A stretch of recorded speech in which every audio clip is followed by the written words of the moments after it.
Welcome to the another session of class 12th of accountancy. Now in this session we are going to learn the accounts of retirement of partner. क्या होता है जब एक partner firm से retire हो जाता है तो उसके अकाउंट्स किस टाइप से सेटल किए जाते हैं, क्या क्या हमें एडजस्टमेंट्स करनी पड़ती हैं और किस टाइप से इसके revaluation account partners capital account बनाते हैं, वो हम आज इस सेशन में शुरू करेंगे सीखना।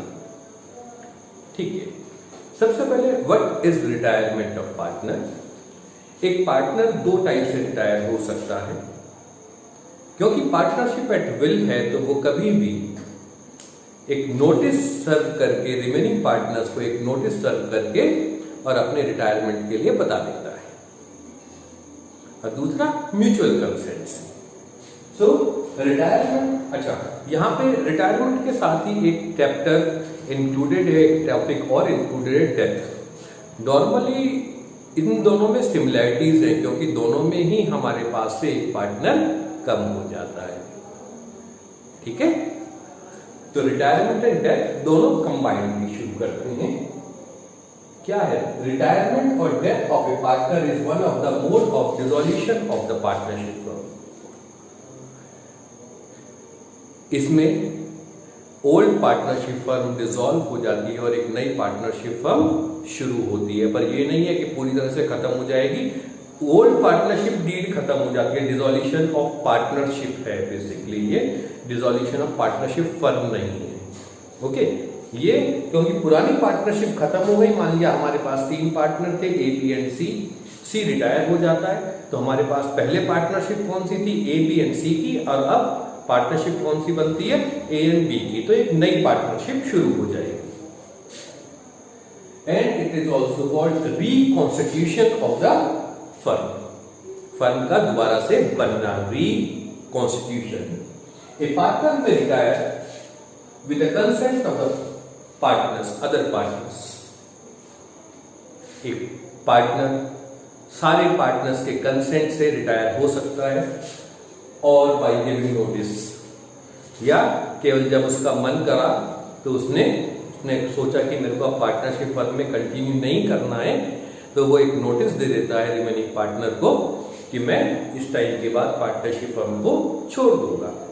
ठीक है, अब मेन चीज पर आ जाते हैं कि हमारे पास क्या क्या अकाउंट्स में क्या क्या चेंजेस करने पड़ते हैं, किस टाइप के हम इसमें अकाउंट्स बनाएंगे।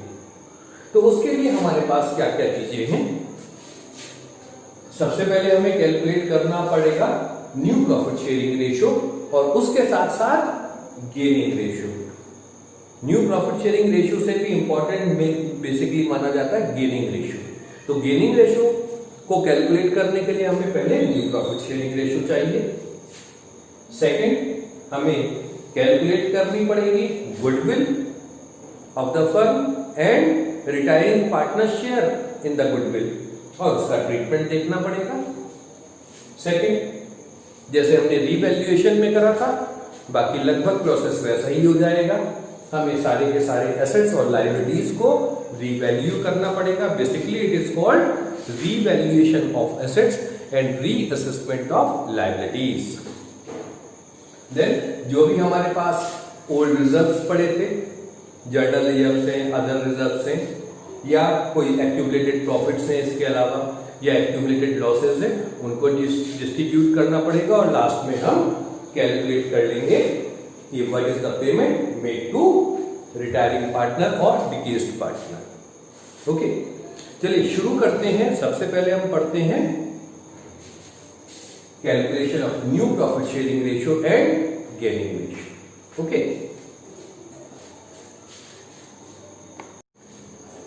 फर्स्ट केस देखते हैं। इसमें एक्चुअली में रिटायरमेंट ऑफ पार्टनर कंपैरेटिवली इसमें new profit sharing ratio calculate करना एडमिशन से बहुत इजी है। फर्स्ट केस जहां पे हमें कोई भी एडिशनल इंफॉर्मेशन गिवन नहीं है, जैसे एक क्वेश्चन है कि A B and C are partners in a firm sharing profits in the ratio of 3:2:1। ABC partners है, 3:2:1 के रेशियो में। आपको बोला है कि calculate new profit sharing ratio if A retires, B retires and C retires. A के retirement में क्या profit sharing ratio? If B retires then what is the new profit sharing ratio? And if C retires, हमारा new ratio किस type से calculate किया जाएगा? बहुत simple है ये। देखिए A, B एंड C का रेशियो क्या है? 3:2:1। और इन केस A रिटायर हो गया और कोई भी एडिशनल इंफॉर्मेशन नहीं दी है तो B और C का रेशियो हो जाएगा, केवल आप A को हटा देंगे, रिमेनिंग जो बचा हुआ 2:1 B एंड C का रेशियो हो गया। इन केस B रिटायर होता है तो B का रेशियो हटा दीजिए, रेशियो क्या हो गया? 3:1।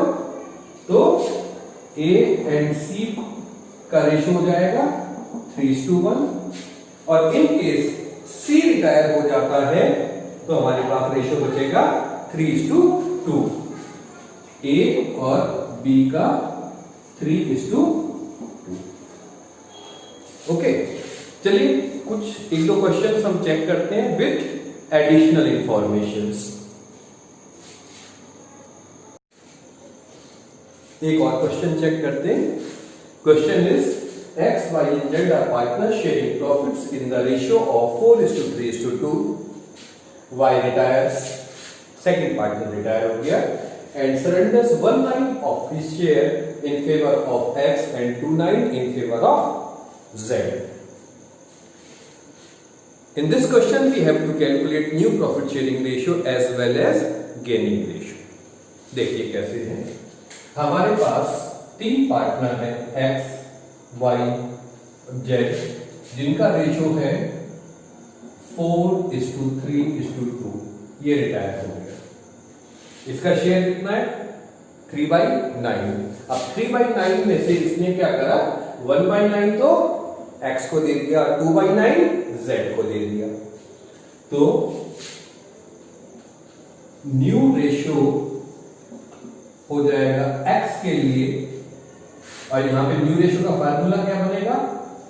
Old plus gain. जितना करा X के लिए ओल्ड था इसका 4/9 प्लस 1/9 और मिल गया इसको, तो ये हो गया 5/9।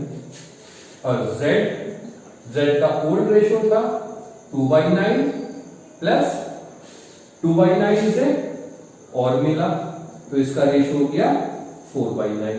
तो न्यू प्रॉफिट शेयरिंग रेशियो हमारे पास आ गया 5:4। ओके, इसके बाद हम गेनिंग रेशियो चेक करते हैं। गेनिंग रेशियो इक्वल्स टू होता है न्यू माइनस ओल्ड। और गेनिंग रेशियो ध्यान रखिएगा केवल और केवल रिमेनिंग पार्टनर्स के लिए कैलकुलेट किया जाएगा। जो रिटायरिंग पार्टनर है उसके लिए गेनिंग रेशियो हम कैलकुलेट नहीं कर सकते क्योंकि उसका न्यू रेशियो 0 हो गया है। ओके, एक्स का ओल्ड रेशियो न्यू रेशियो है 5/9 और ओल्ड रेशियो था 4/9। तो इसने कितना गेन करा? 1/9 का। और Z का न्यू रेशियो 4/9 और ओल्ड था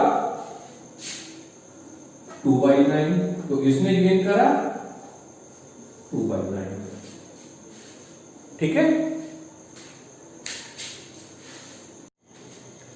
next question, A, B and C are partners sharing profits in the ratio of 4:3:2. C retires. A acquires 4/9 of his share and B acquires 5/9 of C's share.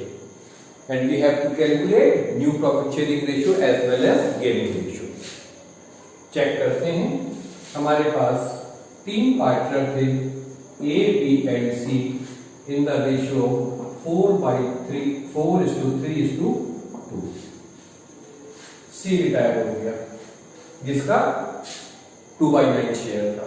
अब क्या बोल रहे, A acquires 4/9 of his share, 4/9 of 9, तो यहां पे ए gain करेगा C share मतलब 2/9 का 4/9। इट मीन्स 8/81 और बी गेन करेगा 2/9 का 5/9 पार्ट 10/81। ये आ गया हमारा गेनिंग रेशियो।